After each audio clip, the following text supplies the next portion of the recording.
Hello दोस्तों, नमस्कार। तो आपका स्वागत है टीच फॉर एजुकेशन में। तो आज हम पढ़ेंगे क्लास 11th के पॉलिटिकल साइंस के मोस्ट इंपोर्टेंट क्वेश्चन जो आपके मिड टर्म के पेपर में आ सकते हैं।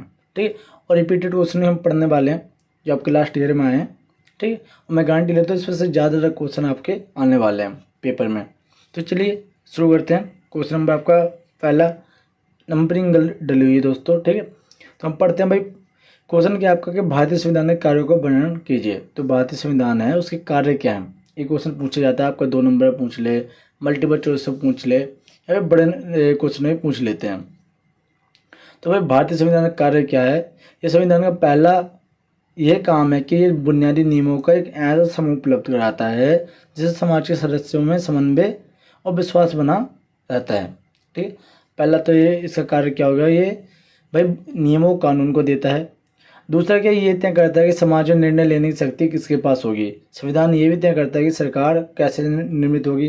भाई संविधान बताता है कि आखिर सरकार कैसे बनेगी, और जो मेन पावर्स हैं समाज में, जो है नियम कानून बनाने पावर्स है, वो किसके पास होगी, यानी प्रतिनिधि कैसे चुना जाएगा। ठीक, अगला पॉइंट है, संविधान सरकार द्वारा अपने नागरिक पर लागू किए जाने वाले कानून का कोई सीमा तय करे कि सरकार इन कानूनों का उल्लंघन ना करे। भाई जो सरकार बनती है उसके कुछ नियम और कानून जो होते हैं वो एक सीमा तय की जाती है, कितनी पावर्स है, पावर्स का इन सीमाओं के अंदर ही यूज करना है, ये भी संविधान बताता है। और संविधान सरकार की ऐसी क्षमता प्रदान करता है जिससे वह जनता की आकांक्षाओं को पूरा कर सके और न्यायपूर्ण समाज की स्थापना कर सके। वह संविधान सरकार को ऐसी शक्तियाँ देता है, ऐसी पावर्स देता है जिससे वो जो आम जनता है उनकी जो आकांक्षाएं हैं, इच्छाएं हैं, उनको पूरा कर सके। ठीक है, लाइक हम नागरिक हैं, तो हमें क्या चाहिए कि भाई गवर्नमेंट हमारे लिए अच्छी सड़कें बना के दे, बिजली दे, पानी दे। तो इन सबको पूरा करने के लिए सरकार को कुछ पावर्स चाहिए होती हैं, जो कौन देता है, संविधान देता है। ठीक है, क्वेश्चन नंबर 2 है आपका कि भारतीय संविधान की पहली बैठक कब हुई थी। भाई छोटे क्वेश्चन हम पढ़ेंगे, बड़े क्वेश्चन हम पढ़ेंगे। ठीक है, सारे क्वेश्चन हम पढ़ते हुए चलेंगे। तो भाई भारतीय संविधान की जो पहली बैठक है 9 दिसंबर 1946 को हुई थी। ये आपका 1 नंबर क्वेश्चन आता है, ज़्यादातर आता है, और 90% चांस है कि आएगा ही आएगा। ठीक है, आगे कि हमें संविधान की आवश्यकता क्यों है। भाई हमें संविधान की आवश्यकता क्यों, सरकार की शक्तियों पर सीमा लगाने के लिए। ठीक है, और समाज की आकांक्षाओं को, लक्ष्यों को पूरा करने के लिए, राष्ट्र की बुनियादी पहचान के लिए, और किसी भी देश को चलाने के लिए, किसी देश की सुचारू रूप से चलाने के लिए। ठीक है, संस्थाओं की शक्तियों को बंटवारा के लिए, मतलब जो विधायिका, कार्यपालिका, न्यायपालिका, उनकी शक्तियों के बंटवारे के लिए।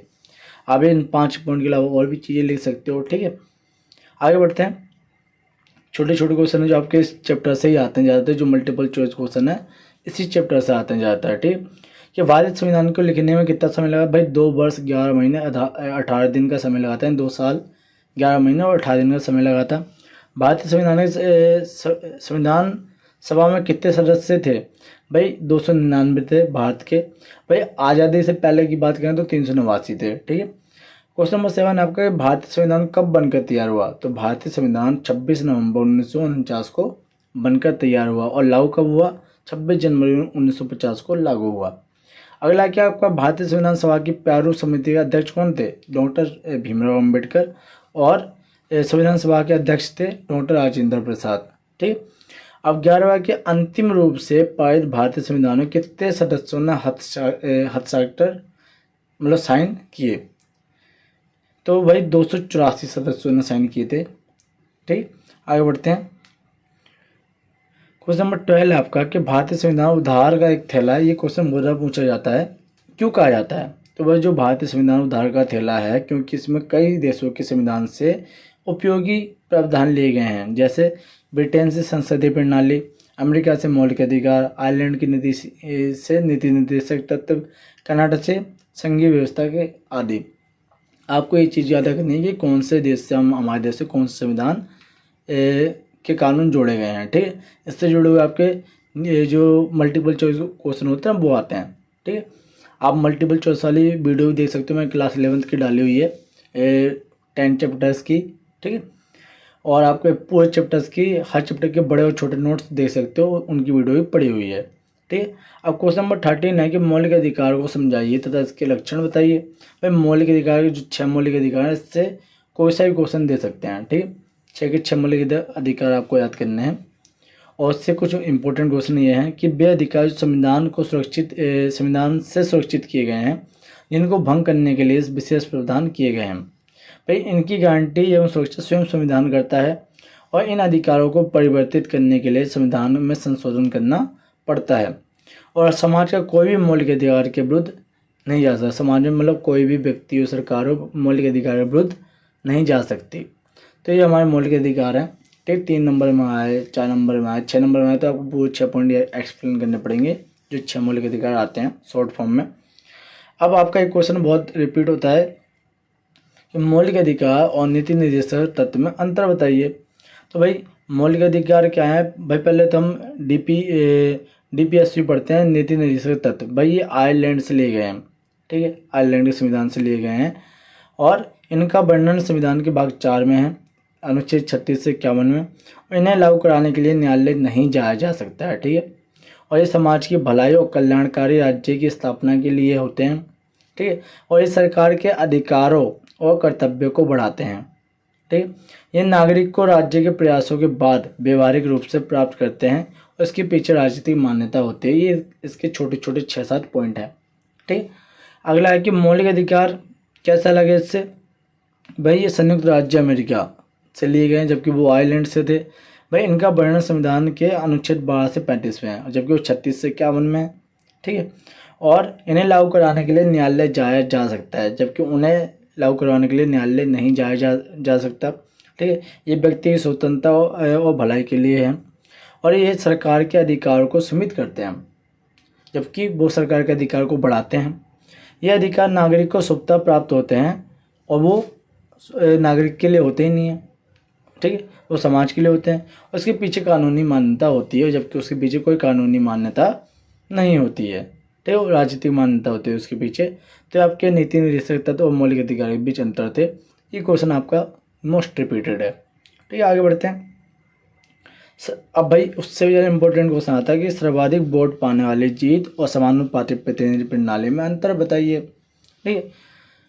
तो भाई इसमें अंतर क्या है, देखते हैं। भाई सर्वाधिक वोट पाने वाली जो जीत प्रणाली है, भाई इसे पूरे देश को छोटी छोटी भौगोलिक इकाइयों में बांट दिया जाता है, जिससे निर्वाचन क्षेत्र कहते हैं, ठीक है।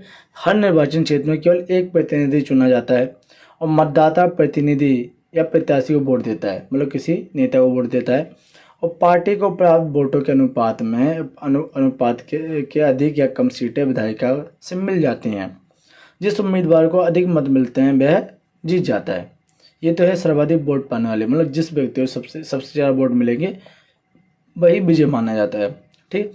और जबकि समानुपातिक प्रणाली की बात कर रहे हैं तो भाई किसी बड़े भौगोलिक क्षेत्र को एक निर्वाचन क्षेत्र मान लिया जाता है, पूरे ही मतलब अलग अलग हिस्सों में नहीं बांटा जाता, पूरे को एक माना जाता है।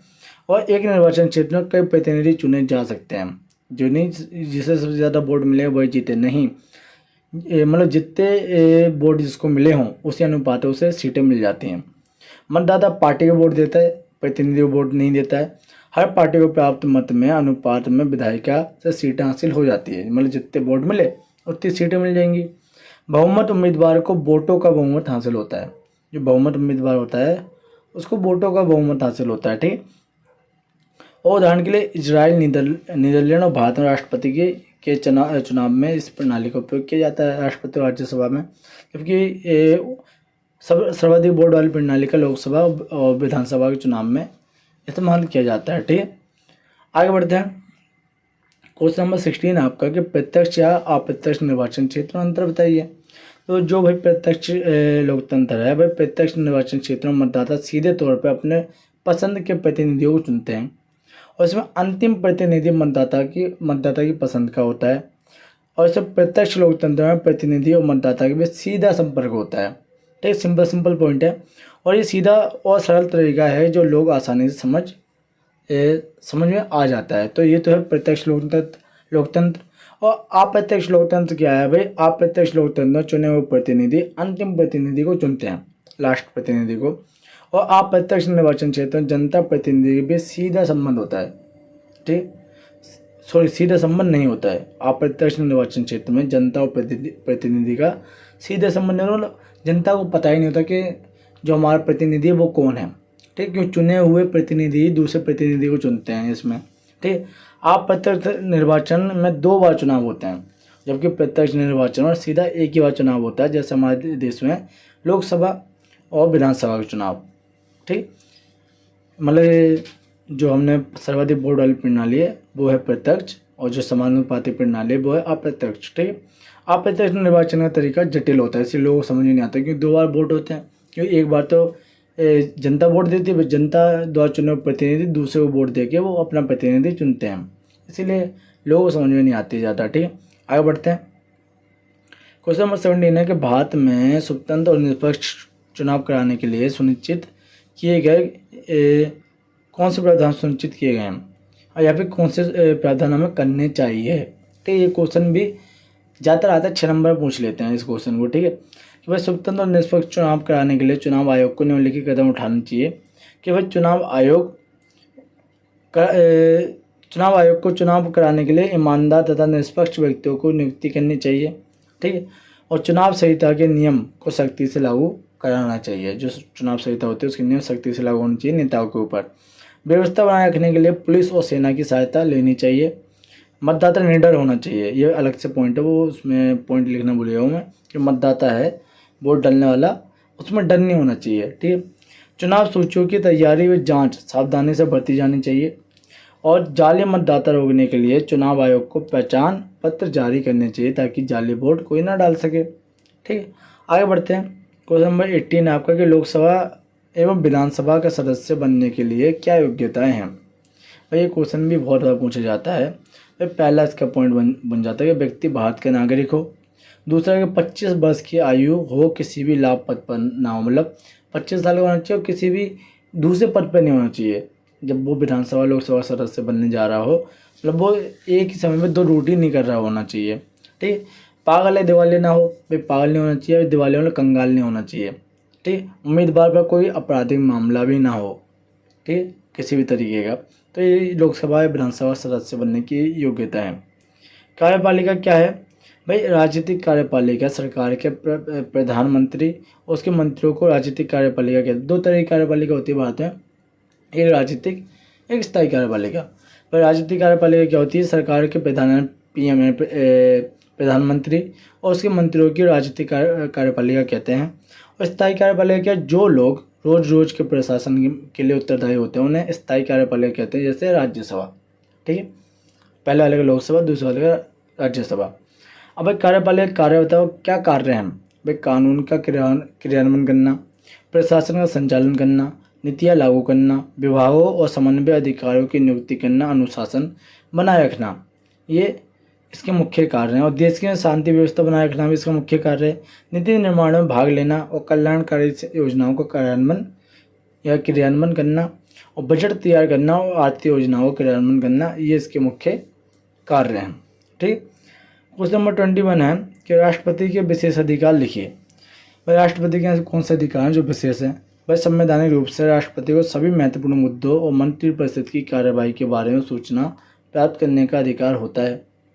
ठीक, भाई जो राष्ट्रपति होता है उसको ये शक्तियाँ होती है कि वो भाई प्रधानमंत्री द्वारा जो भी कार्य किए जा रहे हैं, मंत्रिपरिषद जो भी मुद्दे चल रहे हैं उसके बारे में एक रिपोर्ट मांग सकता है। ठीक है, राष्ट्रपति प्रधानमंत्री मंत्रिपरिषद की सलाह, जो भी सलाह हुई है उसको वापस लौटा सकता है। जो विधेयक पे या फिर किसी चीज़ पर जो सलाह की गई है उसके बाद जो नियम कानून बनाया उसको वापस भेज सकता है, नहीं इसको दोबारा से सलाह मतलब बातचीत करो और फिर वापस मेरे पास लेके आओ, और कोई विधेयक जब जारी होता है उसके लिए।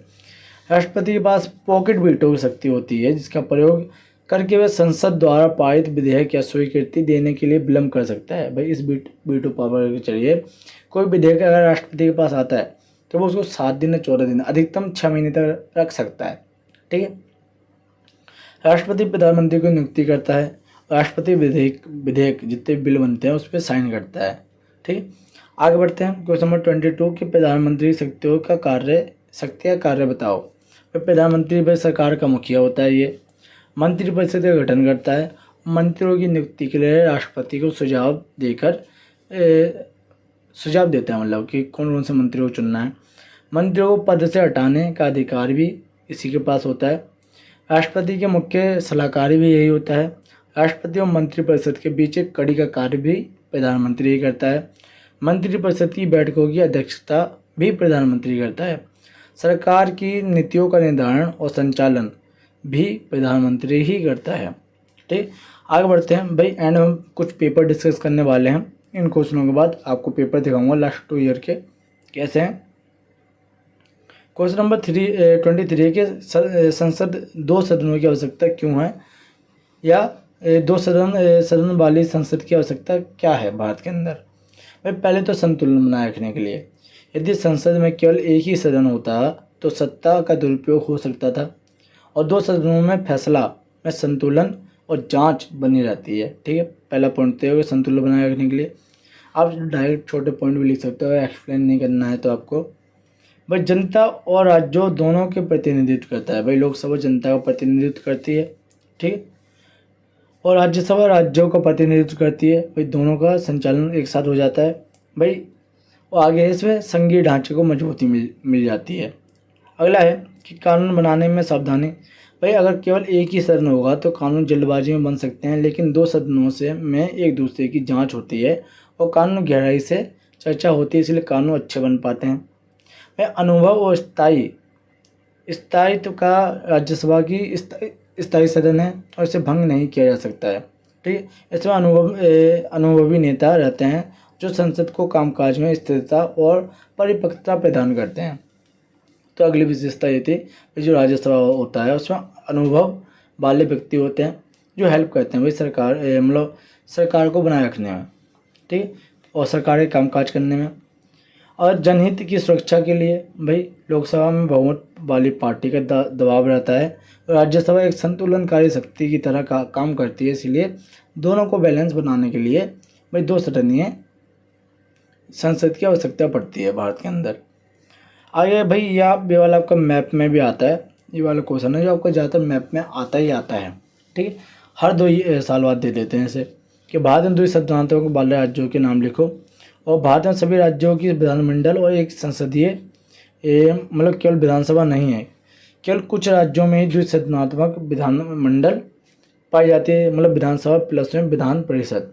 अब वो कौन से राज्य हैं भाई, वो है उत्तर प्रदेश है, बिहार है, महाराष्ट्र है, आंध्र प्रदेश है, तेलंगाना और कर्नाटक। ये क्वेश्चन जो आपके मैप वर्क में भी आता है, ठीक है। आप बढ़ते क्वेश्चन नंबर 25 के दल बदल क्या है, विस्तार से समझाइए। अब एक छोटे में दे देते दल बदल क्या है। भाई जब कोई एमपी यानी मेंबर ऑफ पार्लियामेंट या फिर विधायक मेंबर ऑफ लेजिस्लेटिव असेंबली अपने चुने हुए राजनीतिक दल को छोड़कर किसी दूसरे दल में शामिल हो जाता है और पार्टी की लाइन के खिलाफ जाकर वोट करता है तो इसे दल बदल कहते हैं। मतलब अपनी पार्टी छोड़कर दूसरी की पार्टी में जाना। बिजली होने के बाद दल विरोधी कानून के लिए वह भारत में दल बदल रोकने के लिए 52वें संविधान संशोधन 1985 द्वारा 10वीं अनुसूची जोड़ी गई। कब दल बदल माना जाएगा, यदि कोई व्यक्ति निर्वाचित सदस्य अपनी पार्टी छोड़ देता है, यदि वह संसदीय विधानसभा अपनी पार्टी के निर्देश के खिलाफ जाकर वोट करता है, या यदि वह किसी व्यक्ति या अन्य पार्टी में शामिल हो जाता है तो दल बदल माना जाएगा, अदरवाइज दल बदल नहीं माना जाएगा। ठीक है। अब लोकसभा और राज्यसभा अंतर क्या है, देखो ये क्वेश्चन भी बहुत बार पूछते हैं। लोकसभा और राज्यसभा अंतर क्या है। भाई लोकसभा भारतीय संसद का निचला सदन है जिसे जनता सीधे चुनती है, ठीक है, और इसकी जो अधिकतम संख्या वो 552 होती है, और 530 तो राज्य के होते हैं और 20 केंद्र शासित प्रदेश के होते हैं। और पहले 2 राष्ट्रपति द्वारा नामित व्यक्ति होते हैं, जिसे एंग्लो इंडियन बोलते हैं, जो अब हटा दिए गए हैं। ठीक है, वर्तमान में जो संख्या है वो 545 है, और सदस्य बनने की जो न्यूनतम आयु है वो 25 वर्ष है। ठीक है, इसका कार्यकाल 5 वर्ष का होता है, परंतु राष्ट्रपति इससे पहले भी भंग कर सकता है। किसको, लोकसभा को। ठीक है, लोकसभा का प्रमुख अधिकारी अध्यक्ष स्पीकर होता है, यानी कि प्रधानमंत्री होता है, और धन विधेयक केवल लोकसभा में ही प्रस्तुत किया जा सकता है। प्रधानमंत्री और मंत्रिपरिषद लोकसभा के प्रति उत्तरदायी होते हैं, और लोकसभा जनता का असली प्रतिनिधित्व और सबसे शक्तिशाली सदन माना जाता है। ठीक, आगे बढ़ते हैं कि भाई राज्यसभा क्या है। भाई राज्यसभा की बात करें तो भारतीय संसद में ऊपरी सदन को राज्यसभा कहते हैं, और इसके अधिकतम संख्या वो 250 है, और जिनमें 12 सदस्य राष्ट्रपति द्वारा नामित होते हैं। ठीक है, जिसे एंग्लो इंडियन बोलते हैं। वर्तमान में 245 हैं। ठीक है, इसके सदस्य की अप्रत्यक्ष रूप से जो अप्रत्यक्ष रूप से राज्य विधानसभाओं को निर्वाचित सदस्य चुनते हैं। भाई बदान 245 तो है, लेकिन इसमें 12 एंग्लो इंडियन भी हैं, तो जब 12 माइनस करो तो 233 बचते हैं। ठीक है भाई, इसका प्रत्येक सदस्य का कार्यकाल 6 वर्ष का होता है और ये एक स्थायी सदन है, इसे कभी भंग नहीं किया जा सकता है। प्रत्येक 2 वर्ष में इसके 1/3 सदस्य सेवानिवृत्त होते हैं और नए सदस्यों का चुनाव होता है। ठीक है, और सदस्य 8वां पॉइंट है कि राष्ट्रपति द्वारा नामित सदस्य साहित्य, विज्ञान और कला और समाज सेवा आदि क्षेत्र से होते हैं। जो भाई 12 एंग्लो इंडियन होते हैं जो राष्ट्रपति द्वारा मनोनीत होते हैं, वो भाई कोई साधारण व्यक्ति नहीं होते हैं, उसमें भाई साहित्य, विज्ञान और कला और समाज सेवा से जुड़े हुए व्यक्ति होते हैं। ठीक है, आगे क्वेश्चन नंबर 27 के भारत की संसद की आवश्यकता क्यों है, इसके कार्य बताओ।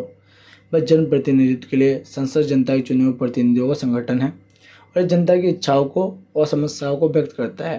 ठीक है, क्वेश्चन और इसका दूसरा पॉइंट है कानून बनाने के लिए। भाई संसद क्या है, भारत की सबसे बड़ी संस्था है जो कानून बनाती है। ठीक, जिनके जरिए देश चलाया जाता है। और तीसरा है कि लोकतंत्र को बनाए रखने के लिए भाई संसद ये सुनिश्चित करती है कि शासन जनता की इच्छा से हो, ना कि किसी एक व्यक्ति या संस्था की मनमाने ढंग से हो, इसीलिए भी चाहिए। भाई जवाबदेही तय करने के लिए भाई सरकार संसद की प्रति उत्तरदायी रहती है, जिससे जनता के अधिकारों को सुरक्षित रखा जाता है। मतलब कोई कानून जनता के खिलाफ नहीं बन सकते। राष्ट्र की एकता और अखंडता को बनाए रखने के लिए भाई संसद राष्ट्रीय मुद्दों पर चर्चा कर एक मत से निर्णय लेकर देश की एकता को मजबूत करती है।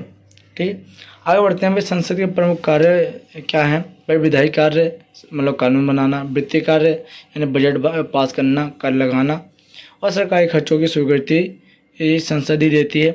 कार्यपालिका पर नियंत्रण करना, ठीक, प्रश्नकाल और स्थगन काल प्रस्ताव और अविश्वास प्रस्ताव के जरिए। भाई नीतियों पर चर्चा करना, भाई जो राष्ट्रीय अंतर्राष्ट्रीय मुद्दों पर अभ्यास करके संसद की नीतियों को दिशा निर्देश देती है।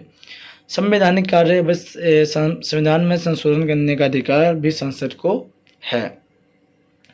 चुनावी और अन्य कार्य, राष्ट्रपति, उपराष्ट्रपति और न्यायाधीश के चुनाव हटाने में संसद की भूमिका होती है। ठीक है, जनहित की रक्षा करना, भाई संसद जनता की समस्या को उठाती है और उनका समाधान करती है। तो ये कुछ 8 पॉइंट हैं।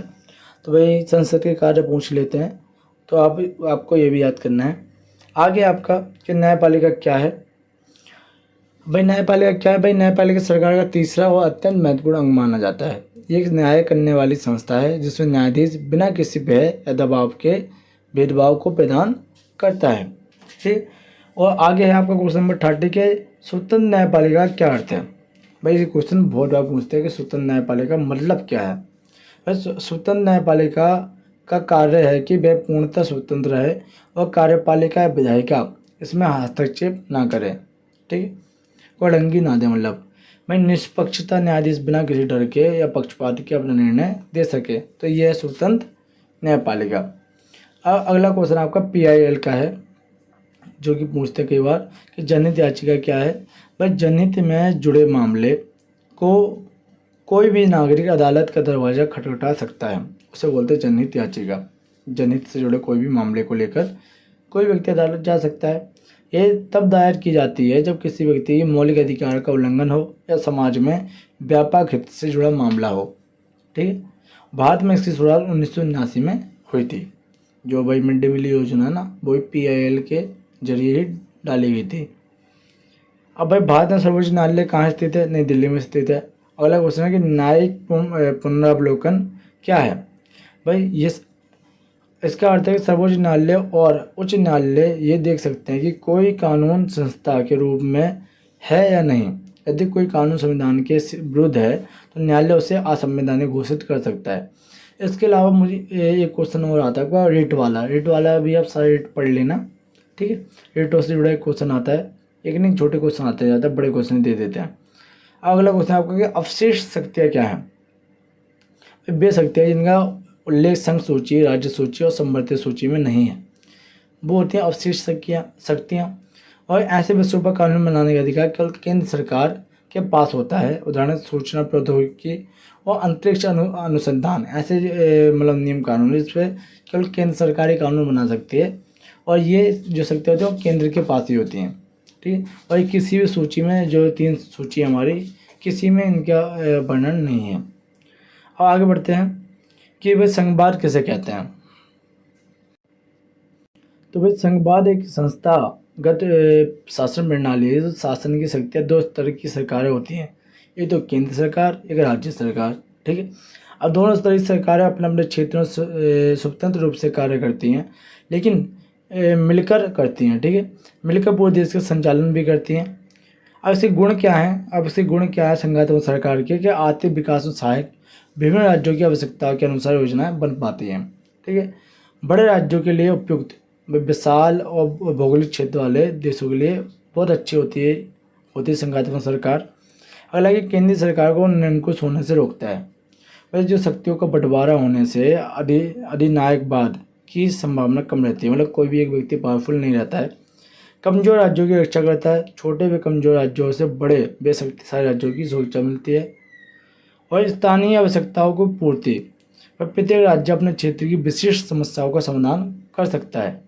ठीक है, और इसके अवगुण क्या हैं कि भाई सरकार दुर्बल हो सकती है, आपातकालीन या राष्ट्रीय संकट के समय त्वरित निर्णय कठिन हो जाते हैं। ठीक है, और सरकार के कमजोर होने के चांसेस ज़्यादा रहते हैं, और अधिकारों को लेकर विवाद, केंद्र और राज्य के बीच अधिकार एवं शक्तियों को लेकर टकराव होते रहते हैं। ठीक है, मतलब राज्यों केंद्र के बीच अपने अपने अधिकार क्षेत्र को लेकर टकराव होते हैं। संघ टूटने का भय रहता है, भाई अलगाववाद की या क्षेत्रीयता बढ़ जाती है कि जो स्टेट हैं अपने अपनी स्वायत्तता की मांग करने लगते हैं। एक रूपता का अभाव, पूरे देश में नीतियों को कानून की समानता नहीं रहती है। ठीक है, आगे बढ़ते हैं कि भारतीय संविधान की विशेषता क्या है। एक क्वेश्चन आपका आता है। भाई पहला तो लिखित संविधान, विश्व का सबसे बड़ा संविधान है भारत। संघात्मक व्यवस्था, केंद्र और राज्य दोनों का अधिकार है इसके अंदर। संसदीय शासन प्रणाली है संविधान के अंदर। मौलिक अधिकार और नागरिक के अधिकारों की रक्षा करता है। नीति निर्देशित तत्व सरकार के लिए मार्गदर्शन देते हैं। मौलिक कर्तव्यों का वर्णन है इसमें, और धर्मनिरपेक्षता का वर्णन है। स्वतंत्र न्यायपालिका संविधान की रक्षा करता है। संवैधानिक सर्वोच्चता, कोई भी कानून के विरुद्ध नहीं जा सकता है, और संसाधन की प्रक्रिया समय के अनुसार बदलाव संभव है। तो ये विशेषता है, मतलब भारतीय संविधान लचीला और कठोर दोनों होता है। लास्ट वाला पॉइंट, भाई भारतीय संविधान की चुनौतियाँ क्या है? भाई सामाजिक असमानता, जाति, लिंग, धर्म और भेदभाव, भ्रष्टाचार भाई भारत व्यवस्था को कमजोर करता है, और राजनीतिक अस्थिरता और नीति निर्माण में बाधा करता है। और फोर्थ है कि क्षेत्रीय व भाषाई विवाद एकता के लिए खतरा है, और केंद्र राज्य संबंधों के तनाव में अधिकार का विवाद भी होता है। धार्मिक कट्टरता है भारत जैसे देश में, धर्मनिरपेक्षता को चुनौती देती है। गरीबी, बेरोजगारी की असमानता में बाधा, और महिला व अल्पसंख्यक सुरक्षा अधिकारों की कमी, और संवैधानिक मूल्यों का ह्रास होता है। तो ये 10 चुनौतियाँ आप कोई सी भी लिख देना। ठीक है, सिंपल पॉइंट है। मैं कंटिन्यू इसलिए पढ़ाते हुए जा रहा हूँ ताकि आपका जल्दी ये टॉपिक क्लियर हो सके कम टाइम में। ठीक है, आगे है कि आपका भारतीय संविधान लचीला और कठोर क्यों है। भाई भारतीय संविधान लचीला इसलिए क्योंकि कुछ परिवर्तन इसमें आसानी से किए जा सकते हैं। ठीक है, सिंपल सा पॉइंट ये है, और बाकी आपके पॉइंट ये लिखे हुए हैं। ठीक है, कि भाई संविधान में कुछ ऐसे प्रावधान हैं जहाँ बहुत आसानी से बदला जा सकता है, इसी को लचीला कहा जाता है। ठीक है, 3 नंबर में आता है क्वेश्चन। अब बड़े में आ जाए तो आप ये सारे पॉइंट लिख सकते हैं। कुछ संशोधन संसद के साधारण बहुमत से हो जाते हैं। पहला पॉइंट, नागरिक से संबंधित कानून हो गया, संसद के सदनों के नियम हो गए, राज्यों की सीमाओं से परिवर्तन हो गए, तो ये आसानी से चेंज हो जाते हैं। ठीक है, अब भारतीय संविधान में समय समय पर संशोधन की अनुमति है। अब तक भाई 100 से अधिक संशोधन हो गए हैं, और न्यायपालिका द्वारा व्याख्या, सर्वोच्च न्यायालय और उच्च न्यायालय संविधान की व्याख्या करते हैं, जिससे ये समय के साथ बदलता रहता है। तो ये तो होगी फ्लेक्सिबिलिटी। अब भाई कठोर कैसे है, रिगिड कैसे है? पर संविधान के कुछ प्रावधानों को बदलना बहुत कठिन है, इसलिए इसे कठोर बोला जाता है। कारण क्या है? भाई विशेष बहुमत की आवश्यकता होती है, मतलब कुछ संशोधन के लिए संसद के दोनों सदनों में कुल सदस्यों का 2/3 बहुमत, उपस्थिति मतदान करने वाले सदस्यों का 2/3 बहुमत की आवश्यकता होती है। उदाहरण के लिए मौलिक अधिकार, केंद्र राज्य संबंधित न्यायपालिका राज्यों की मंजूरी की आवश्यकता। भाई कुछ संशोधन को कम करने और कम से कम आधे विधानसभाओं की स्वीकृति चाहिए होती है। उदाहरण के लिए राष्ट्रपति का चुनाव, सुप्रीम कोर्ट व हाई कोर्ट की शक्तियाँ और केंद्र राज्य संबंध, इनको चेंज करने के लिए भाई इतने मतलब आधे राज्यों की विधानसभाओं की स्वीकृति चाहिए होती है। संविधान की सर्वोच्च होता है, इसमें कोई भी कानून संविधान के विरुद्ध नहीं बनाया जा सकता है। ठीक है, आगे बढ़ते हैं। 73वां और 74वां संविधान संशोधन आता है आपका। दोनों अंतर क्या है भाई? जो 73वां वो 1992 में आया है और ये पंचायती राज से जुड़ा हुआ है। ठीक है, इसको लागू 1993 में किया गया और संविधान में जोड़ा गया है भाग 9 में। ठीक है, और ग्राम पंचायत, पंचायती समिति, जिला परिषद 3 स्तरीय व्यवस्था दिखाता है। महिलाओं के लिए एक 23 सीटें भी आरक्षित करता है और नया जोड़ा गया भाग 11वीं अनुसूची में है। ठीक है, अब भाई 74वां क्या है भाई? इसको 1992 में लाया गया और 1 जून 1993